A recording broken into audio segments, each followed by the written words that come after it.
Perfecto. Bueno, muchachos, el día de hoy vamos a ver el curso de electrocardiograma, específicamente el tema referente a lo que son los crecimientos auriculares y los crecimientos ventriculares en el ECG. Es un tema bastante interesante y solemos toparnos con estos hallazgos electrocardiográficos de forma frecuente. Vamos a empezar por el crecimiento auricular derecho. Esta es una clase muy fácil de entender, muy sencilla, muy corta, pero es muy interesante y que cuando ustedes sepan qué buscar, lo van a hallar y van a ver la importancia de leer correctamente un ECG o un electrocardiograma. El crecimiento auricular derecho, el signo más llamativo es el crecimiento que se evidencia a través de una onda P alta o picuda. Esta es la denominada onda P pulmonales. Recuerden que lo hemos repasado, seguramente lo hemos visto en el pregrado, nos lo habrán mencionado en alguna oportunidad o en varias oportunidades. Esta onda suele ser mayor de 2.5 milímetros en el eje vertical, es decir, 2.5 milivoltios. ¿Ok? Están escribiendo a través del correo, a través del grupo de electrocardiograma, doctor Manuel. Sí, excelente. Es para Ok, notificar que vayan entrando los que puedan. chévere. Entonces, continuamos. Es una onda picuda con 2.5 milímetros o más de altura y esto generalmente lo vamos a ver en las derivaciones inferiores y va a tener un componente inicial en la derivación B1 alto mayor de 1.5 milímetros. Entonces, ¿dónde vamos a observar el crecimiento auricular derecho? Muy sencillo, vamos a fijarnos en la derivación D2 primero, como ven en la imagen, van a ver una onda P picuda en cada uno de los ciclos. Y fíjense que si contamos los cuadritos, tiene 3 cuadritos o más. Eso cumple con el criterio de que tiene más de 2.5 milímetros. Recuerden que cada cuadrito equivale a 1 milímetro, ¿ok? Entonces eso nos va a dar el diagnóstico de un crecimiento auricular derecho si se complementa con otros hallazgos. Luego de ver la derivación de 2, nos vamos a ir a la derivación B1 y allí vamos a ver otra característica que nos permite confirmar el crecimiento auricular derecho. Y este es que la onda P en B1 suele ser isodifásica. Es decir, tiene un componente positivo y tiene un componente negativo, como bien ven en la imagen. En este caso, en el caso del crecimiento auricular derecho, ese componente positivo suele ser mayor que el componente negativo. Y ese componente positivo, que es el primero de esa onda P, suele también ser una onda P picuda con al menos 1.5 milímetros o más de 1.5 milímetros de altura, es decir, de tamaño en el eje vertical. Les recuerdo, cada cuadrito pequeño equivale a 1 milímetro de longitud, ¿ok? Vemos, voy a acercar la imagen un poco para que ustedes observen el electrocardiograma que ponemos debajo de estas dos imágenes y fíjense que nuevamente para valorar el crecimiento auricular derecho nos vamos primero a la derivación B2 y vamos a ver una onda picuda que pasa a los 2.5 milímetros de altura. Luego nos vamos a la onda en B1 y en este caso no se presenta la onda con característica que sería una onda con un componente positivo y un componente negativo, pero vemos que el componente positivo claramente tiene ya dos cuadritos, es decir, tiene más de 1.5 milímetros. Cada cuadrito vale 1 milímetro, recuerdo nuevamente. Con estos dos hallazgos nosotros podemos pensar en un crecimiento auricular derecho. Vamos ahora a hablar del crecimiento auricular izquierdo. En el crecimiento auricular izquierdo tenemos una onda P ancha. Esta onda P es la conocida onda P mitrales y va a ser mayor a 0.12 segundos, que recuerden que la onda P va de 0.10 a 0.12 segundos en lo que es su eje horizontal o su eje transversal. no debe ser mayor de 0.12 segundos. En este caso es mayor a 0.12 segundos, o si lo hablamos en el término de cuadros milimetrados o de milímetros, serían 3 cuadrados pequeños o 3 milímetros. ¿Ok? Entonces, recuerden que en el plano horizontal, cada cuadro pequeño equivale a 0.04 segundos.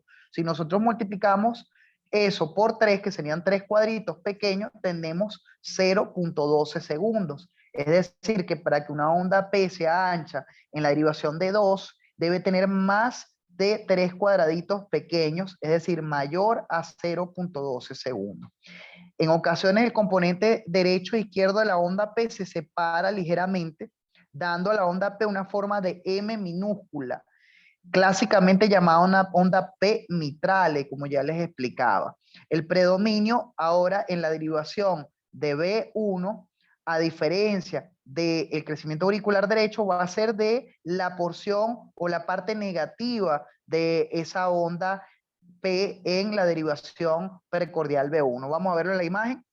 En D2 podemos observar, bueno, aquí se ve claramente una morfología en forma de M minúscula. Vemos claramente que la onda P pasa lo que es, cuando la medimos, su longitud abarca más de 3 cuadros milimetrados pequeños, es decir, abarca más de 0.12 segundos. Recuerden que en este caso tenemos 4 cuadros milimetrados pequeños, desde el inicio de la onda P hasta el final de la onda P. Si multiplicamos 4 por 0.04 nos va a dar 0.16 segundos y eso nos da un criterio diagnóstico, que es que la onda P es mayor de 0.12. Tiene morfología de M minúscula. Nos vamos a lo que es la derivación precordial B1 y observamos sus componentes positivo y negativo. Entonces, en este caso vamos a ver que el componente positivo equivale aproximadamente a un cuadro milimetrado, a 1 milímetro, pero el componente negativo es mayor que el componente positivo. En este caso tiene aproximadamente 1.5 milímetros. Entonces vemos un predominio del componente negativo sobre el componente positivo de la onda P en la derivación B1. Tenemos dos criterios de crecimiento auricular izquierdo. Fíjense en este pequeño diagrama, como vemos una onda P con morfología de M minúscula un poco más pronunciada, como vemos claramente que tiene aproximadamente 5 cuadros pequeños, y como vemos acá en el otro caso, una onda P picuda con más de 2.5 milímetros de altura que se corresponde a un crecimiento auricular derecho. Vemos aquí en esta imagen la diferencia entre el crecimiento auricular izquierdo y el crecimiento auricular derecho. El crecimiento auricular izquierdo se da en el eje horizontal porque esa es la orientación que tienen las fibras musculares a nivel de la aurícula izquierda, mientras que la aurícula derecha la orientación es más vertical. Vamos con los crecimientos ventriculares. Bueno, esta imagen de un libro muy conocido, el Vélez de electrocardiografía, yo creo que por lo menos en Venezuela es uno de los libros favoritos en electrocardiografía práctica. Y es muy, muy bueno, se los recomiendo. Entonces, fíjense lo interesante de esta imagen. Debemos entender que cuando hay un crecimiento ventricular derecho, obviamente eso va a desviar o va a generar un vector de despolarización que va a tener mayor magnitud del lado derecho, ¿ok? Del lado derecho o va a tener mayor longitud y mayor orientación y dirección hacia el lado derecho. Eso debemos entenderlo. Pues los vectores de despolarización del ventrículo derecho hipertrófico van a generar entonces, gracias a ese crecimiento hipertrófico muscular, vectores de mayor tamaño y con orientación, dirección y sentido más afines hacia lo que es el lado derecho del corazón, y esto obviamente va a producir cambios en el electrocardiograma. Entonces, comparando el complejo QRS de un ventrículo derecho normal con un hipertrófico, se registra un incremento del voltaje, mayor altura, alteración de la repolarización, depresión del segmento ST y onda T invertida asimétrica, y aumento del tiempo de activación ventricular en las derivaciones que reflejan actividad eléctrica del ventrículo derecho. ¿Con qué se come esto? Yo lo que quiero que entiendan de esta imagen es lo siguiente. Uno, el vector de despolarización principal ventricular va a desviarse más hacia el lado derecho del corazón. Dos, obviamente hay asociado, sobre todo los crecimientos ventriculares de larga data, a alteraciones en la repolarización de la onda T. ¿Qué puede generar esto? Y deben tenerlo en cuenta tanto en el crecimiento derecho como el izquierdo. Alteraciones de la repolarización, que son dos. Una, la inversión de la onda T en las derivaciones en las que se ven estos cambios, y dos, la depresión del ST también puede estar presente, que son signos de sobrecarga.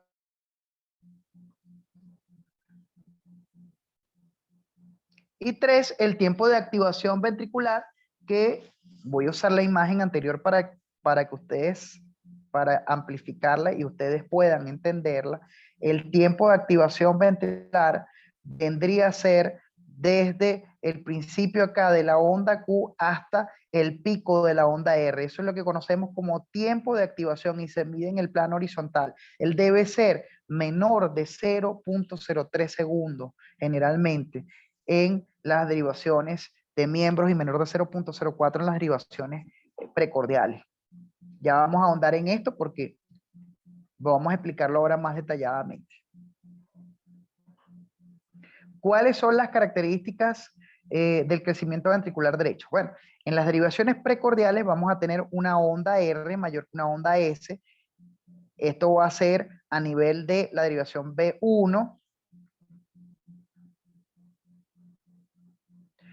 Esa onda S, usted la va a medir y esa onda R la va a medir y va a dividir el número, el tamaño en milímetros de esa onda R entre el tamaño en milímetros de esa onda S. Si ese valor es mayor a 1, es un criterio de hipertrofia ventricular derecha. ¿Qué quiere decir que sea mayor de 1? Que generalmente la R va a ser mucho mayor que la onda S. Y esto es lo contrario a lo que naturalmente ocurre. Porque recuerden que la R suele ser pequeña en B1 debido a que la despolarización normal de los ventrículos y la dirección normal del ventrículo el vector de despolarización ventricular a nivel de un corazón normal siempre se dirige hacia la izquierda, de atrás hacia adelante, hacia abajo y hacia la izquierda. En el caso de las hipertrofias ventriculares derechas, va a haber una desviación de este vector más hacia la derecha y por eso la derivación B1 va a ver acercándose esa corriente de despolarización y va a marcar una R más alta que la S en esa derivación y por eso el valor de la división de la onda, del tamaño de la onda R entre el tamaño de la onda S en la derivación B1 va a ser mayor de 1. La duración del complejo QRS no va a superar los 0.12 segundos, los tres cuadritos. ¿Y esto por qué es importante? Porque recuerden que en los bloqueos de rama tendemos a tener unas ondas R de mayor amplitud, de mayor tamaño.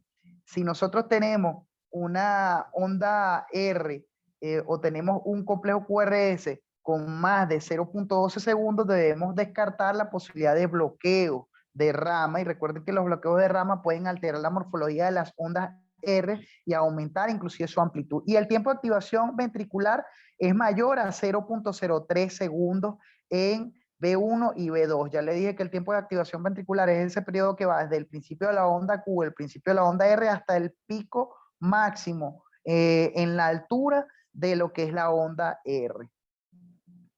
Cuando el crecimiento ventricular derecho es de larga data, puede observarse depresión del segmento ST o inversión de la onda T. Estos son trastornos de la repolarización que tienen que ver mucho con signos de sobrecarga ventricular. Y esto va a suceder en las derivaciones que están relacionadas a esa hipertrofia. Si se trata de una hipertrofia o crecimiento ventricular derecho, va a suceder en B1, B3 principalmente, como signo de sobrecarga. Y las ondas S van a ser profundas en B5 y B6, donde vamos a tener un fenómeno contrario al que le explicaba al principio de esta lámina. Ahora usted va a medir la onda o la eflexión R de la onda R en la derivación B5 o B6 en milímetros y la va a dividir entre el tamaño en milímetros de la onda S en ese complejo QRS de la derivación B5 y B6. Si eso da menor a 1, también es otro criterio para crecimiento ventricular derecho en las derivaciones precordiales. ¿Ok? ¿Qué explica esto? Lo mismo, el vector en este caso, en los casos de crecimiento ventricular derecho, se dirige más hacia la derecha y por tanto las derivaciones B5, B6 van a registrar una onda R menor y una onda S mayor, porque el vector va a ir en una dirección contraria a donde están ubicados lo que son los electrodos B5 y B6 del lado izquierdo hacia lo que es la parte más lateral izquierda del tórax, ¿ok? En las derivaciones en el plano frontal, ¿qué hallazgo podemos encontrar? Bueno, vamos a tener desviación del eje a la derecha, muy importante, mayor a 110 grados. Vamos a tener, eso sería importante para ustedes entonces, y por eso es que es tan importante la sistematización de lo que es el electrocardiograma y su técnica para leerlo, porque fíjense que siempre que usamos la sistematización que le enseñamos en la primera clase, vamos a obtener el valor del eje a través de las formas que se les enseñaron. Las ondas Q y las ondas R son altas con depresión del segmento ST y onda T invertida en 2, 3 y ABF. Esto es diagnóstico de crecimiento ventricular derecho si se confirman hallazgos en las precordiales. Este segundo punto que les estoy comentando. Ondas Q y ondas R altas con depresión del segmento ST y onda T invertida en 2, 3 y ABF. Y la onda R alta en ABR, porque recuerden que ABR, ¿dónde está su ubicación? Está más hacia la derecha. Inclusive podemos ubicarla, podemos imaginarnos que ABR está en un punto allí a nivel del hombro derecho, aproximadamente. Si nos imaginamos el sistema exaxial sobre el tórax, entonces, obviamente, si el vector de despolarización, producto del crecimiento ventricular derecho, está más dirigido y orientado hacia la derecha, ABR va a ver ese vector acercándose en mayor proporción y por lo tanto va a registrar una onda R alta en ABR. Criterios útiles pero no diagnóstico. El crecimiento auricular derecho, es decir, ondas P picudas, como ya les expliqué anteriormente, en la lámina de crecimientos auriculares en D2, 3 y ABF e isodifásicas en B1 y B2 con lo que es la predominancia de su deflexión positiva sobre la deflexión negativa en la onda en B1, como les expliqué en la primera lámina. Es un criterio útil, más no diagnóstico. La depresión del ST con onda T invertida en B1 y BR3, sin R altas en estas derivaciones, y observar patrón RS en las derivaciones precordiales. ¿Ok? Entonces, estos son criterios útiles pero no diagnósticos. Por regla general, esto es lo que se deben llevar. Los criterios mínimos para diagnosticar crecimiento ventricular derecho son complejo RS o QR en B1 o la derivación derecha BR3. En B1, ¿qué queremos decir con esto? Que B1 va a tener principalmente una deflexión positiva de mayor amplitud, que sería su onda R, porque recuerden que el vector de despolarización producto del crecimiento ventricular derecho se va a desviar ahora más hacia la derecha, con un eje desviado a la derecha. Entonces ustedes pueden imaginarse que ese vector que ahora apunta más hacia la derecha, la derivación B1, que se ubica en el emitoras derecho al lado del esternón, en el cuarto espacio intercostal, va a ver ese vector acercándose a él y va a registrar principalmente una onda R y no una onda S. Va a registrar una onda S de menor tamaño. Eso es lo que llamamos RS o una QR, ¿ok? En B1. Y el tiempo de activación ventricular va a ser mayor de 0.03 segundos en B1 y B2. ¿Cómo medimos esto? Del principio de la onda Q a la punta de la deflexión positiva de la onda R o del principio de la onda R hasta su pico. Eso debe ser mayor a 0.03 segundos. Entonces, fíjense, criterios mínimos, entonces, son lo que son los complejos RS en B1 y el eje eléctrico desviado a la derecha, y 3, lo que es el tiempo de activación ventricular mayor a 0.03 segundos. Con esos 3 criterios ya ustedes pueden pensar en una hipertrofia o crecimiento ventricular derecho.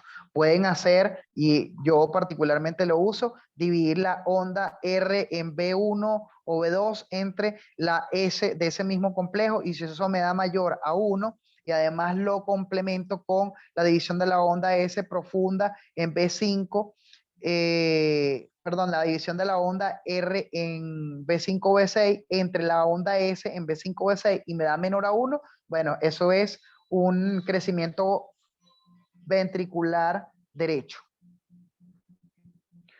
Vamos a amplificar acá. Fíjense lo que yo les comento. Ahora seguramente me van a entender muchísimo mejor. Estoy seguro. Fíjense que producto del crecimiento ventricular que se genera, el vector ahora, la despolarización ventricular va a generar un vector ahora que va a predominar más en dirección hacia lo que es el lado derecho cardíaco, va a tener una dirección y sentido más orientados hacia la derecha. Entonces esto obviamente, si nosotros ubicamos ese vector en el sistema exaxial, que es este que ustedes ven acá, pueden ver cómo el vector se dirige más hacia la derecha. Entonces si nosotros observamos esto en las derivaciones frontales o derivaciones de los miembros, como son 1, 2, 3, ABR, ABF y ABL, vamos a observar los hallazgos que les hemos mencionado. Fíjense cómo vamos a empezar por D1. Vamos a buscarla un poco. Por acá tenemos D1. Fíjense cómo D1 registra una onda R pequeña y registra principalmente una onda S, porque el vector va principalmente en una dirección contraria a donde se ubica él. Fíjense cómo D2 ubica, en D2 registramos una onda R un poquito más prominente porque la dirección está más o menos, fíjense que acá tenemos el vector y fíjense la ubicación de D2. Fíjense cómo D3 va registrando una deflexión mayor, una onda R mayor. Fíjense cómo ABR registra una onda Q seguida de una R. Fíjense cómo ABL, que está casi completamente contraria a el vector, a la dirección y sentido de este vector de despolarización, registra principalmente una onda S. Y fíjense cómo lo que es la derivación en el plano precordial, vamos a revisarlas ahora. En B1 y B2 y ABR vamos a ver lo siguiente. Existe un complejo QR con depresión del ST y este es el hallazgo que más nos interesa en este caso.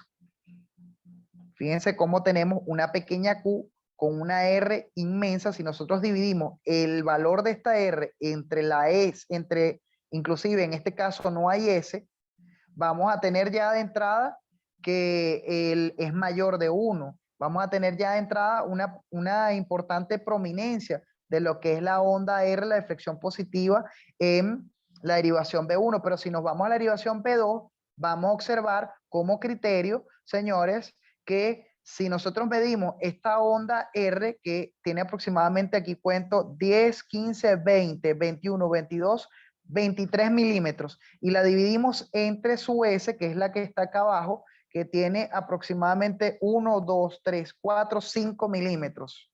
Si ustedes dividen eso, definitivamente va a dar mayor de 1. Y ese es uno de los criterios de crecimiento auricular derecho. Y además de eso, no bastando con eso, en este caso hay trastornos de repolarización que son la inversión de la onda T, como ven acá en las dos derivaciones, y inclusive en esta podríamos hablar de una pequeña depresión del segmento ST en B1. Ahora vamos a revisar también lo que son, lo que es el tiempo de activación ventricular a nivel de estas dos derivaciones.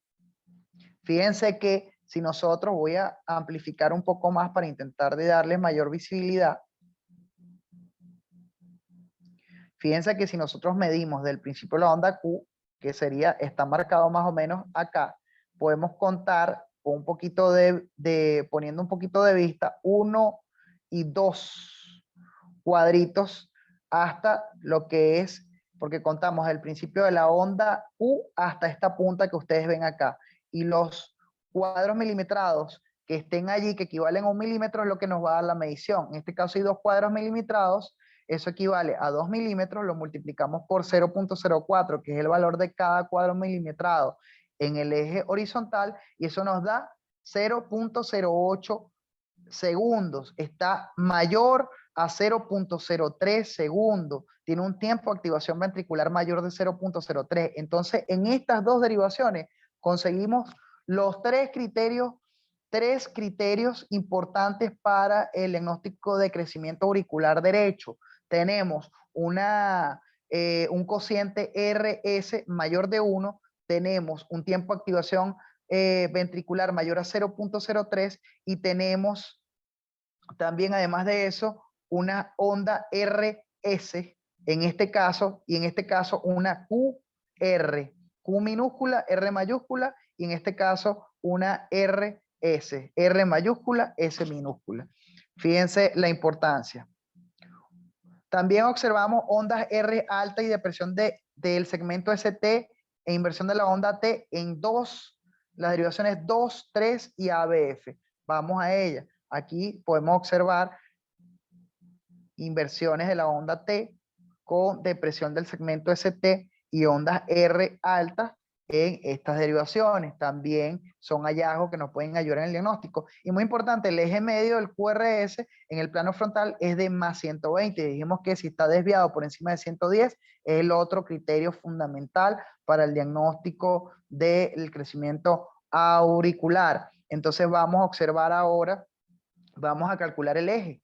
En este caso, nos podemos ir con lo que es de forma rápida, como yo les había explicado, vemos de 1, ya vimos que está principalmente negativo, eso nos ubica de este lado del cuadrante, porque recuerden que el polo positivo de D1 está hacia acá nos ubicamos cuando la deflexión en D1 es mayormente positiva y hacia acá cuando es mayormente negativa.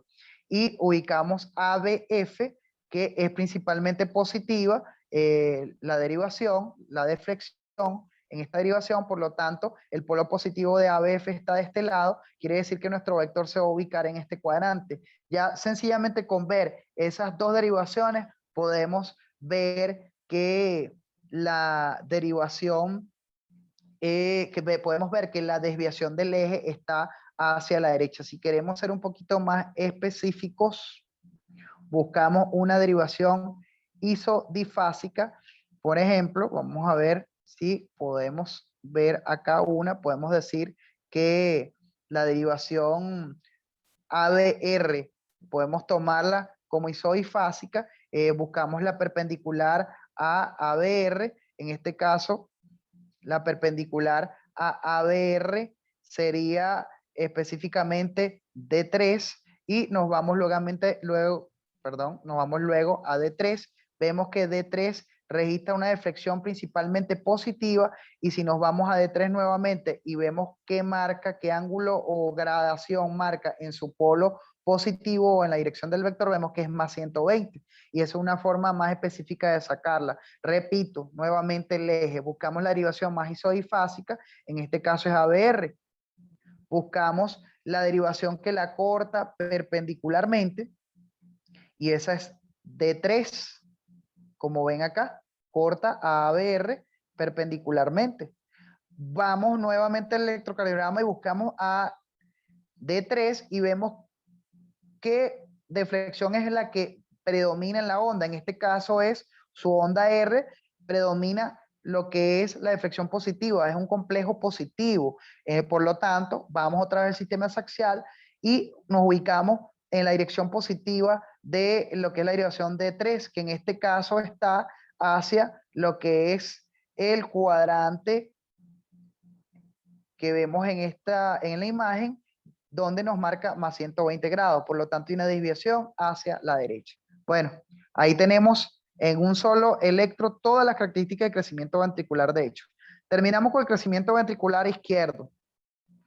Hay derivaciones, acá vamos a estudiar las derivaciones precordiales, las derivaciones en el plano frontal, de igual manera que en el caso anterior. ¿Cuáles son los hallazgos principales de las derivaciones precordiales? Hay una onda S en B1 o B2 más onda R en B5 o B6 que va a ser mayor a 35 milímetros.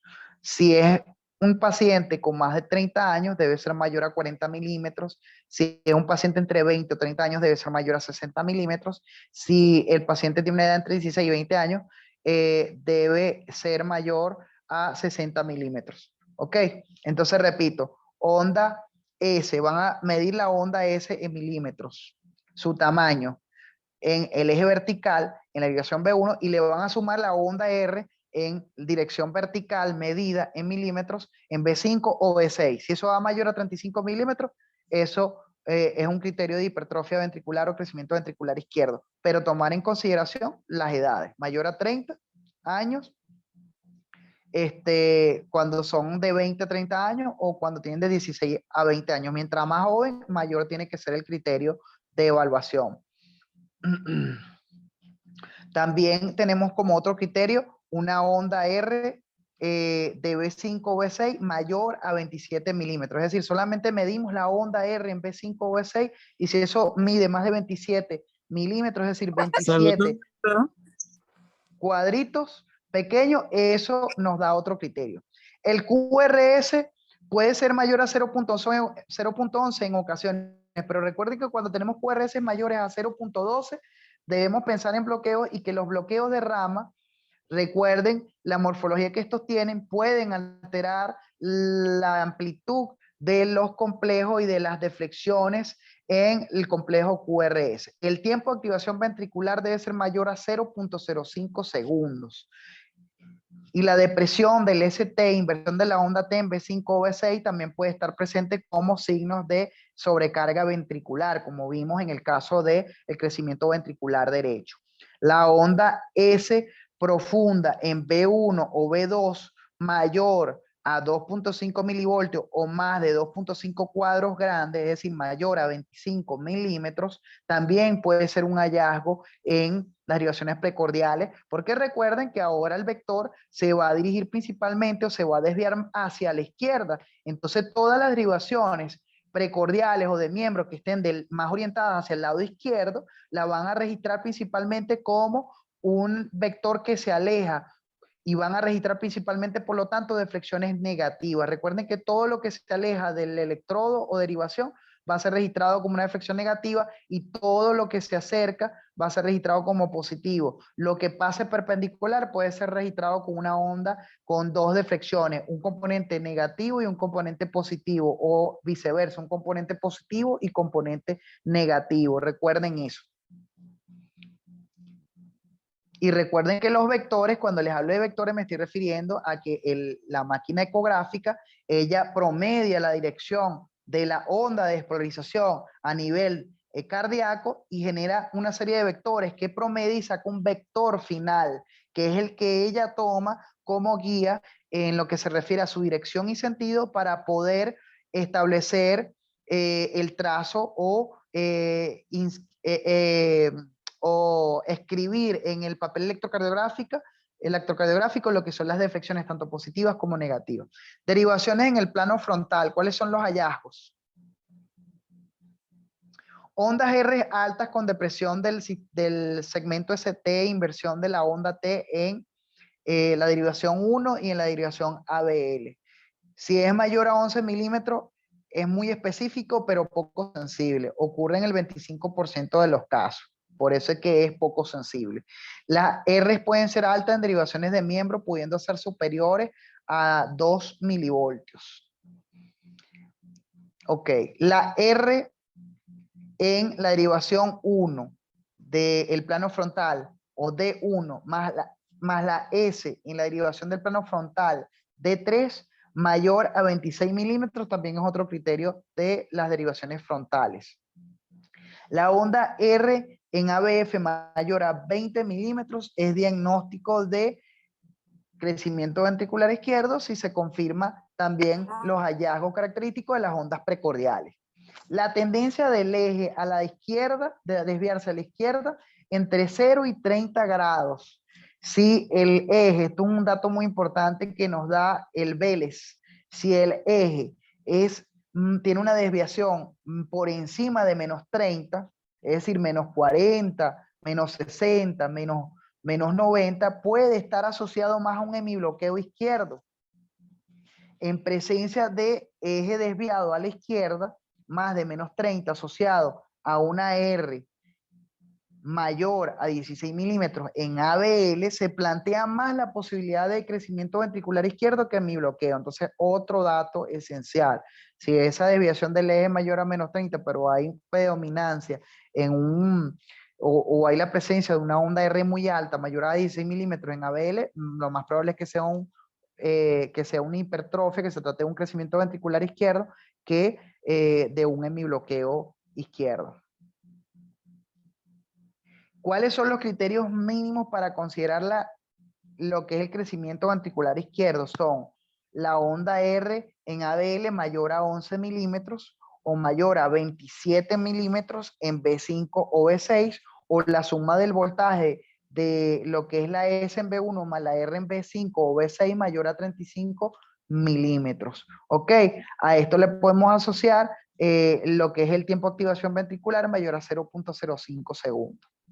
Entonces esos son los criterios mínimos. Hay varios criterios por ahí, Sokolov-Lyon y todas estas cosas pueden usarlos también, pero ya con los criterios mínimos para considerar la hipertrofia o el crecimiento ventricular izquierdo es suficiente para que ustedes puedan sugerir eso como diagnóstico en el electrocardiograma sin tantos enredos ni complejidades. Ustedes pueden usar después esos criterios si desean para estudiar más a profundidad el crecimiento ventricular izquierdo.